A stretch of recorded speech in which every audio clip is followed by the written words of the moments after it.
Au-delà de l'actualité, c'est parti, madame, messieurs. Merci de suivre ce numéro de votre magazine.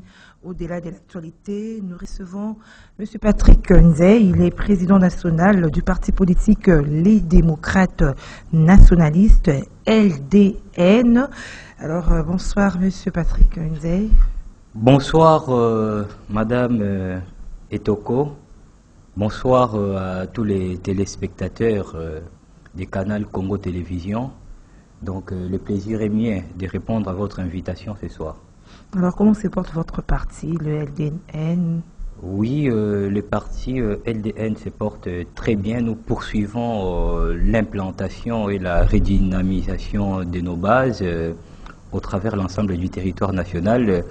Et en juin prochain, nous allons inaugurer une tournée du président national que je suis au travers la République démocratique du Congo, une tournée qui partira de Kinshasa, Kwango, Kwilu dans un premier temps, avant de relancer cela dans d'autres provinces, notamment les Haut-Katanga et pourquoi pas les Grands Équateurs. Alors vous êtes encore dans l'implantation, dans la redynamisation, alors que les autres se préparent pour les élections. En 2023, c'est bientôt, on parle déjà d'élections de gouverneurs, des autres partis, ils sont déjà à pied d'œuvre pour les préparatifs. Mais évidemment, donc un parti s'est construit tous les jours. Donc on ne peut pas se dire que nous avons, par exemple, atteint, c'est un exemple de chiffre que je prends, 100 membres, et pour autant nous dormons sur nos lauriers et dire que nous allons, comme nous avons nos 100 membres, et nous allons attendre les élections. Non, donc nous on s'est dit, l'objectif, c'est pas d'avoir 100 membres. L'objectif, c'est de faire adhérer l'ensemble des Républiques démocratiques du Congo dans nos rangs. Donc c'est pourquoi nous poursuivons l'implantation et la redynamisation. Ça s'inscrit dans les cadres de la conquête démocratique. Sinon, vous croyez à la tenue des élections en 2023? Oui, la tenue aux élections en 2023, mais ça c'est constitutionnel et personne ne peut déroger en cela. Nous le savons, mais est-ce que cette année c'est possible? Même pas un pouvoir ne pourra l'arrêter. Donc comme nous, LDN, nous sommes dans l'opposition radicale, nous avons milité au sein des forces sociales et politiques avec CALCC, Milapro, Lamouka, FCC et toutes les autres composantes pour dire non à cette CENI et à ces processus électoraux MEDUNIDEPES. Donc nous sommes prêts aux élections comme nous sommes en train déjà de se préparer. À tous les niveaux, à la présidentielle, ou vous allez soutenir un candidat quelconque? Pour les élections à tous les niveaux, donc au moment opportun, nous allons tenir un congrès et vous serez au courant de nos tickets à différents niveaux. Donc, nous irons aux élections, bien évidemment, comme je disais, c'est là, donc, c'est constitutionnel, même pas un pouvoir ne peut l'arrêter. Donc, septembre 2023, l'électorat devra être convoqué conformément à l'article... Et au cas contraire? 73, j'en arrive, 73 de la Constitution, donc parce que ressurgir. L'électorat doit être convoqué dans les 90 jours avant l'expiration de la fin du mandat du président en exercice, conformément à la Constitution. Et nous n'allons pas tolérer, ça ne peut pas être le contraire. Donc on n'acceptera pas, si c'est le contraire, mais bon, là il faudra que des conséquences politiques soient tirées. Et nous disons que nous irons aux élections, mais pas avec l'actuel CENI. Là, vous voulez retarder les élections, parce que non, avec le temps qui reste, vous persistez à rejeter l'actuel CENI. Alors si on reprend encore le processus, vous voyez que ça va tirer les choses en longueur. Non, mais vous voyez... En 2023, comme vous souhaitez, il n'y aura pas élection. Nous allons sûrement, après peut-être cette introduction, parler de la situation économique, politique, socio du pays. Et donc, aujourd'hui, la base de ce que la RDC vit ces jours, c'est un pouvoir. Et donc, pour cela, nous ne pouvons pas accepter qu'une CENI, MEDUNIDEPES, puisse nous conduire aux élections, parce qu'il n'y a pas de garanties et ou des gages de transparence et de crédibilité. Donc, nous n'accepterons nullement, parce qu'aujourd'hui, là, c'est clair que les bilans de Félix Tshisekedi de son gouvernement est chaotique, médiocre. Donc, à tous les niveaux, où il y a quand même certains points qui marchent. Non, en tout cas, je ne sais pas si notamment à l'est vous savez... de la République démocratique du Congo ou à Rutshuru, on parle déjà aujourd'hui, mercredi, des nouvelles offensives des FARDC contre les M23. C'est-à-dire que ça travaille. Hein. Mais c'est ce qu'on nous a toujours dit. Est-ce que vous imaginez qu'une province en état de siège, n'est-ce pas? Et c'est cette même province-là où des forces étrangères accèdent, n'est-ce pas? Ils font ce qu'ils veulent, les tueries se poursuivent, jour, matin, midi et soir. Mais il y a des efforts qui sont Ces fournis. offensives des FARDC-là, aujourd'hui, lorsque vous me dites il y a des FARDC à lancer ou ont lancé une opération, je ne sais moi, à Rutshuru, ça relève de la propagande pure et simple. Ah bon? Parce que nous sommes d'ailleurs fatigués d'entendre cela aux antennes de la RTNC. Ils étaient là en train de nous dire chaque matin, midi et soir, nous avons récupéré des localités, des villages, nous avons capturé des rebelles, mais malheureusement la situation sur terrain n'a jamais changé parce que c'est le même scénario qui se poursuit du jour au lendemain. Ils ont proclamé... Que faire pour changer? Parce que sinon, ils ont... ce que vous appelez propagande, c'est une façon aussi d'encourager nos forces armées. Non, mais encourager comment? Vous dites les mensonges à la télévision alors que sur le terrain des opérations, la situation est autre. Donc ça traduit justement cette incompétence des l'UDPS et alliés. Et c'est pourquoi nous disons que nous devons mettre absolument fin à ces stages professionnels. Et donc 2023 nous amener aux élections avec cette CENI, c'est comme si vous voulez perpétuer les malheurs du peuple congolais. C'est que nous ne pourrons pas, en tant que dignes fils de ces pays, nous n'allons pas tolérer. Donc même au prix du sacrifice suprême, en tout cas, nous allons combattre et conformément à l'article 64 pour bouter cette gouvernance hors d'état de nuire. Parce que nous savons bien que, une fois, si nous allons aux élections, Félix Tshisekedi sera battu à plat de couture. Et donc, leur carte aujourd'hui, c'est les glissements. Et pour cela, nous disons que les glissements, nous n'allons pas laisser même une seule seconde à cette gouvernance au-delà des délais constitutionnels. Vous allez faire quoi? Nous allons faire quoi? Mais la Constitution, tout est réglé dans... C'est un peu comme l'homme de la rue, hein? Non, tout est réglé dans l'article 64 de la Constitution. Donc, nous allons bouter en utilisant tous les moyens cette gouvernance, parce que nous avons accepté ces pouvoirs, n'est-ce pas? Difficilement, nous avons accepté ces pouvoirs lors des élections, mais vous savez, les débats ou la controverse qu'il y avait eu, nous avons dit donc, nous donnons une chance.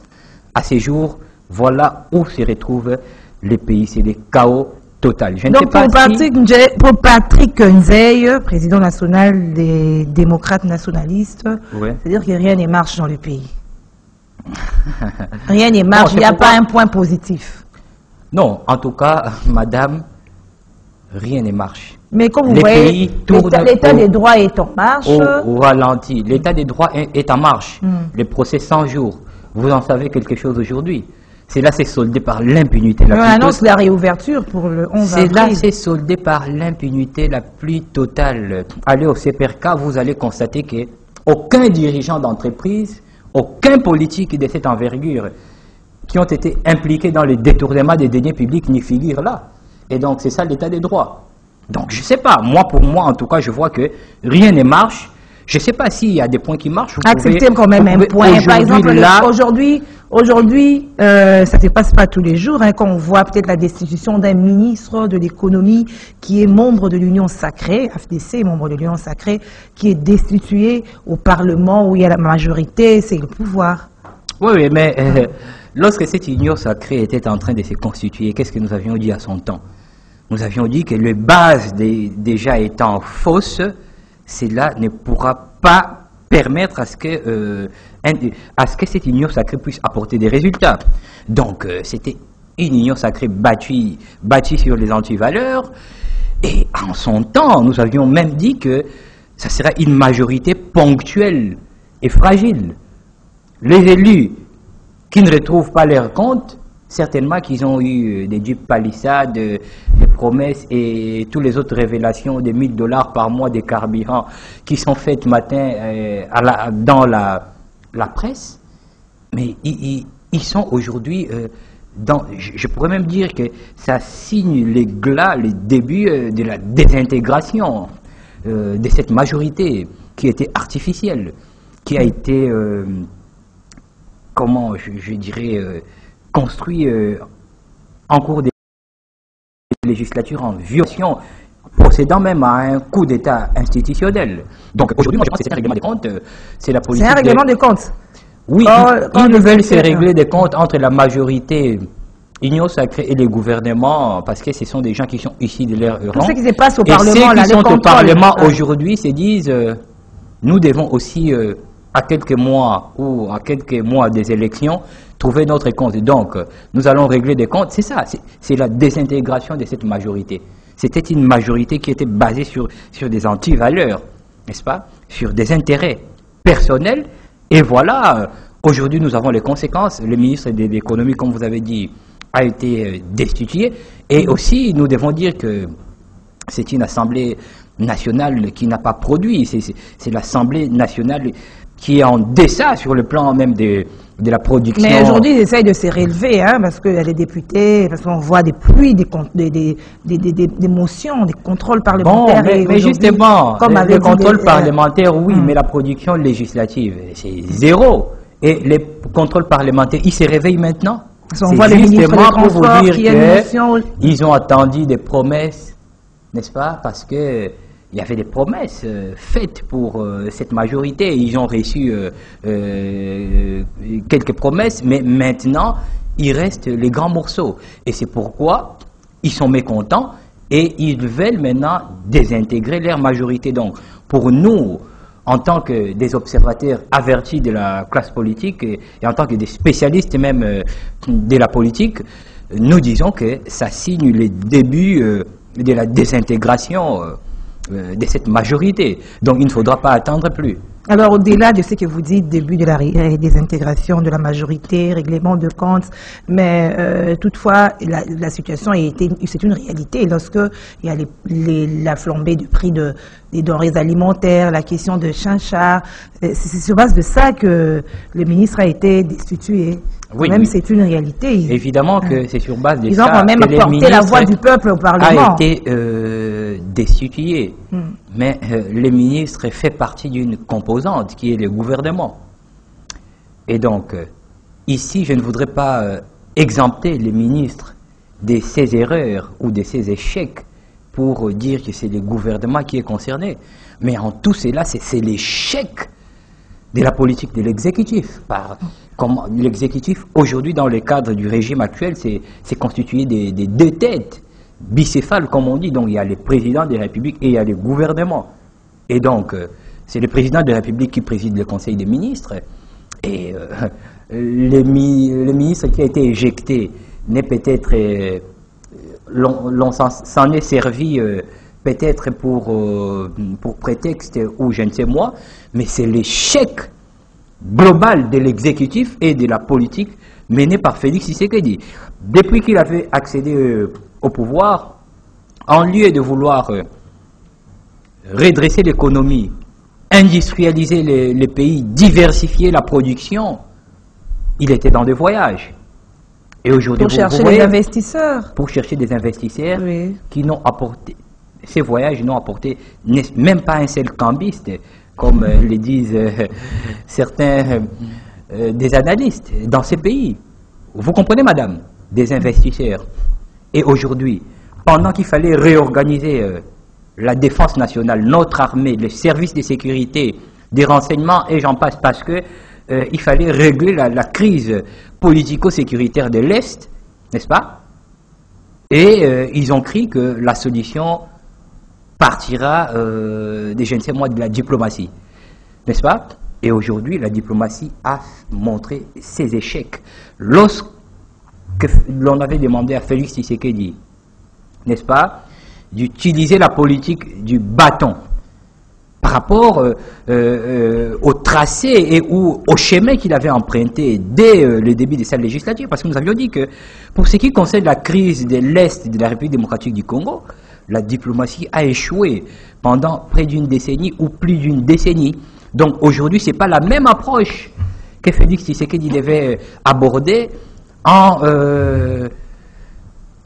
approchant Kagame, Museveni et tout cela, parce que nous avions dit qu'ils sont tous impliqués, n'est-ce pas, dans la déstabilisation de l'Est de la RDC, et que la solution ne pourra aucunement provenir de ces pays. Mais vous voyez ce qu'ils ont fait. Ils ont proclamé l'état de siège, n'est-ce pas? C'était un échec, on l'avait prédit même sur les antennes de CCTV, Radio Liberté, Kinshasa, et j'en passe. Et donc, vous constatez là que l'état de siège, ça n'a pas produit des fruits.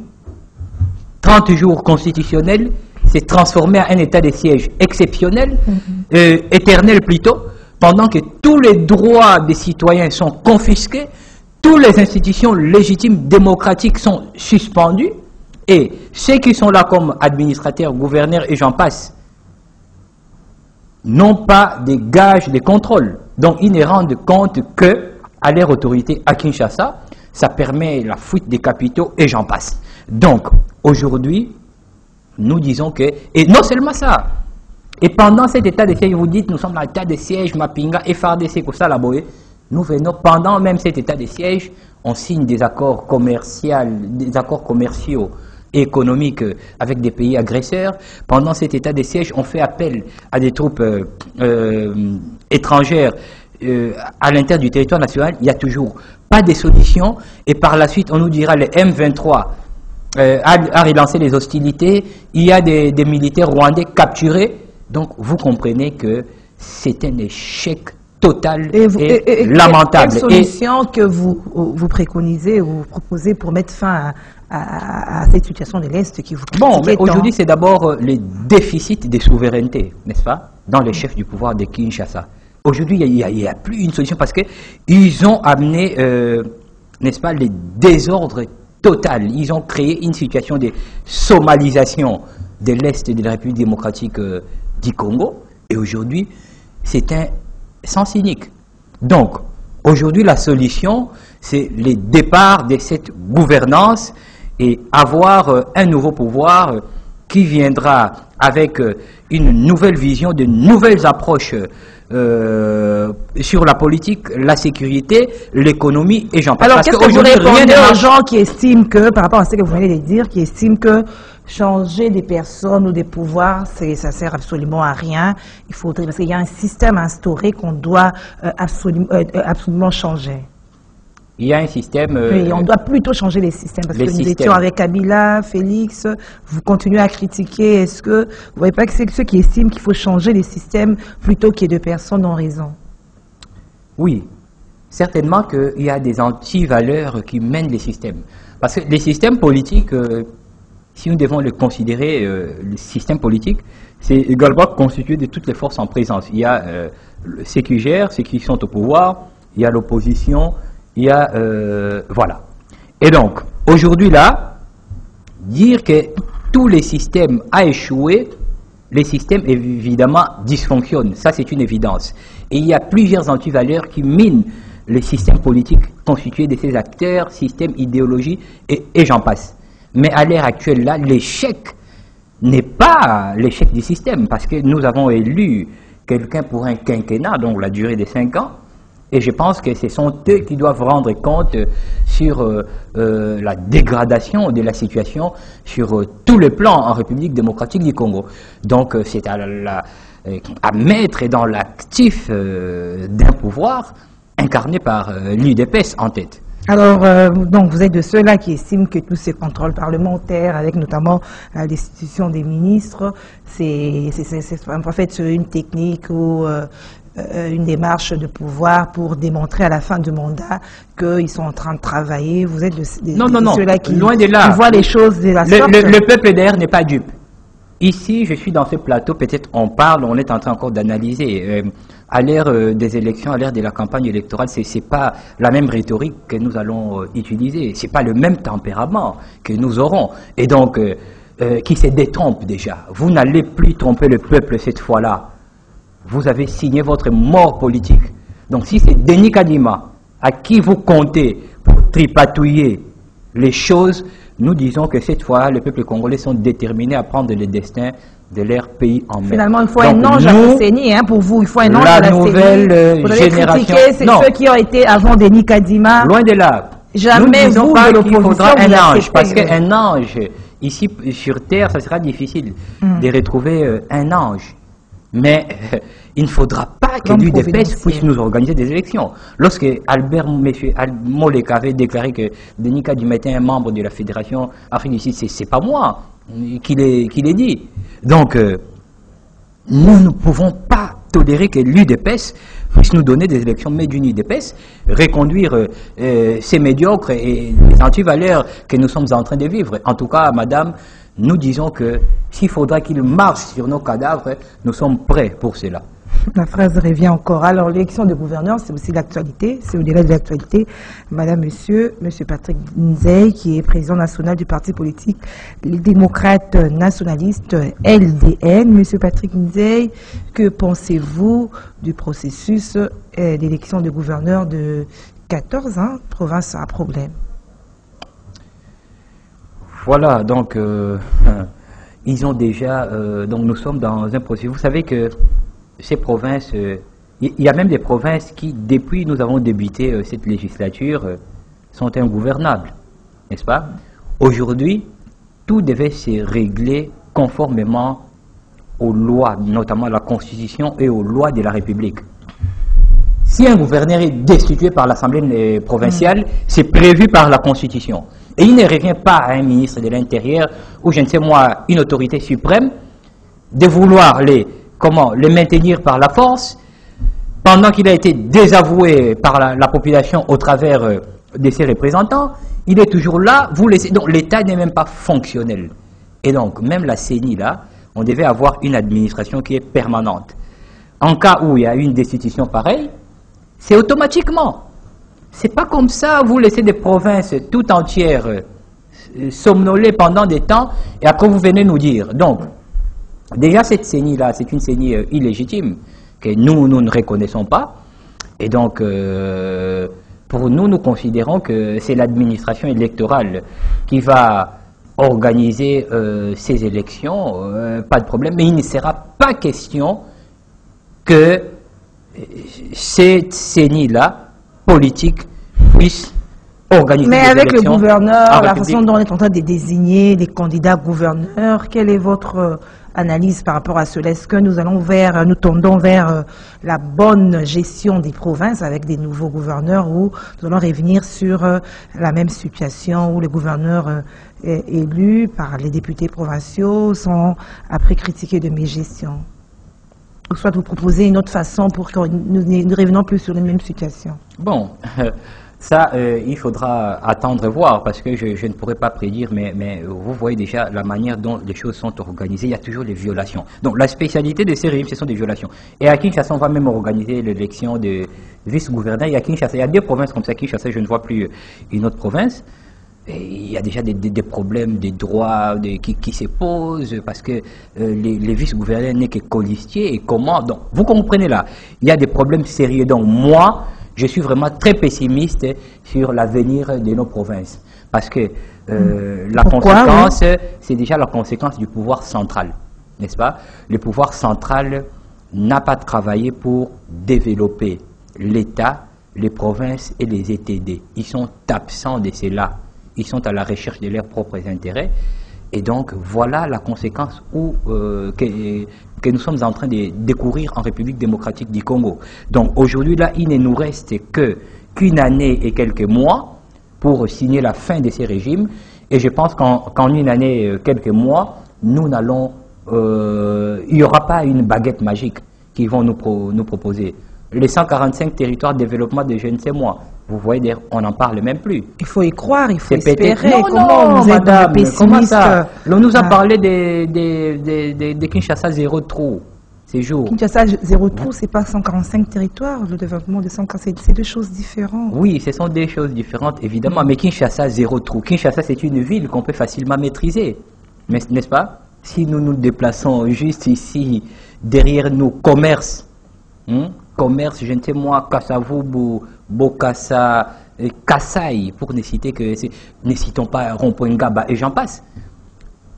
Délabrement des infrastructures totale, n'est-ce pas? Et en cela, il y a des fonds qui ont été décaissés pour cela. Et si à Kinshasa, où on peut voir à l'œil nu, avec nos propres yeux palpés, nous voyons qu'ils ont dit zéro trou, il y a des trous, il y a des flaques d'eau partout, la circulation des embouteillages sont d'ailleurs dues en cela, et je ne vois pas dans les 145 territoires ce qui va se passer dans l'Équateur, dans les Maïndombe ou je ne sais moi, dans les Katanga là-bas. Nous ne serons pas vérifiés, n'est-ce pas? Ici, vous êtes la presse, vous pouvez faire des reportages. Et mais l'IGF est là, hein, il sera poursuivi, hein, l'IGF est là. Mais vous dites l'IGF. Mais lorsqu'on disait en son temps que l'IGF c'était un instrument, n'est-ce pas, qu'on était en train d'utiliser pour traquer ou mettre hors d'état de nuire un pouvoir. Maintenant qu'ils ont instauré leur pouvoir, que dans les entreprises publiques, les ministères, ce sont les siens. Vous voyez encore l'impact de cet IGF-là? Il continue avec les mêmes dialogismes. Le dernier en date, ce sont des ministres, je crois bien, de l'environnement, d'anciens ministres. Quel est l'impact de tous ces rapports, madame? Donc, l'IGF, là, il faut oublier ça. C'était un instrument qui avait été utilisé pour écarter les FCC, pour accuser les FCC et ses dirigeants de mauvaise foi, de détournement, de les mettre de côté. Aujourd'hui, là, ils ont à 100% les contrôles de l'appareil étatique. Nous voulons voir cet IGF-là, madame. Nous voulons voir cet IGF.